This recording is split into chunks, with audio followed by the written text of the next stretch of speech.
అందరికీ నమస్కారం. కువైట్ నుంచి ప్రయాణించేటప్పుడు అత్యధిక విమాన టికెట్ ధర ఏదైనా ఉందంటే అది కువైటే. వివరాల్లోకి వెళితే కువైట్ ఎయిర్వేస్ కార్పొరేషన్ కేఏసీ డైరెక్టర్ల పోర్టులు ఇప్పుడు విమానాల టికెట్ ధరలను తగ్గించే అవకాశాలను అధ్యయనం చేస్తున్నారు. ఇతర విమానాలతో పోల్చుకుంటే కువైట్ ఎయిర్వేస్ విమానం టికెట్ ధరలు ఎక్కువ. దీంతో ఇతర విమానాల కంపెనీలు లాభం పొందుతూ ఉన్నాయి. అలాగే కువైటీలు మరియు ఇతరుల నుంచి టికెట్ ధరలపైన ఫిర్యాదు చేస్తున్న నేపథ్యంలో టికెట్ల ధరలను తగ్గించాలని చెప్పి టికెట్ ఎయిర్వేస్ బాధిస్తుంది. కువైట్ ఎయిర్వేస్ 2025లో ప్రయాణికుల సంఖ్యను 5.5 మిలియన్లకు పెంచాలని చెప్పి ప్రయత్నిస్తుంది. 2030 నాటికి తమ యొక్క విమానాలను 33 నుంచి 50కి పెంచాలని ఆలోచిస్తుంది. ముఖ్యమైన విషయం ఏంటంటే విమాన కంపెనీలు ఏవైతే ఉన్నాయో ఆ యొక్క విమాన కంపెనీల నుంచి పోటీ ఎక్కువగా ఉండడంతో కువైట్ ఎయిర్వేస్ విమానం ధరలు ఎక్కువగా ఉన్నాయని అందరికీ తెలిసిందే. చాలా ఎక్కువగా ఉంటాయి.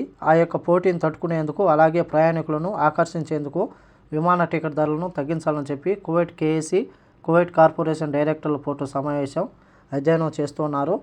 వీరు అధ్యయనం చేసి రిపోర్ట్లను నివేదిక ఇచ్చిన తర్వాత ఎంత తగ్గేది రాబోయే రోజుల్లో తెలియాల్సి ఉంది. ఈ వీడియో నచ్చితే లైక్ చేయండి, షేర్ చేయండి, సబ్స్క్రైబ్ చేసుకోండి. నెక్స్ట్ వీడియోలో మళ్ళీ కలుద్దాం. జై హింద్.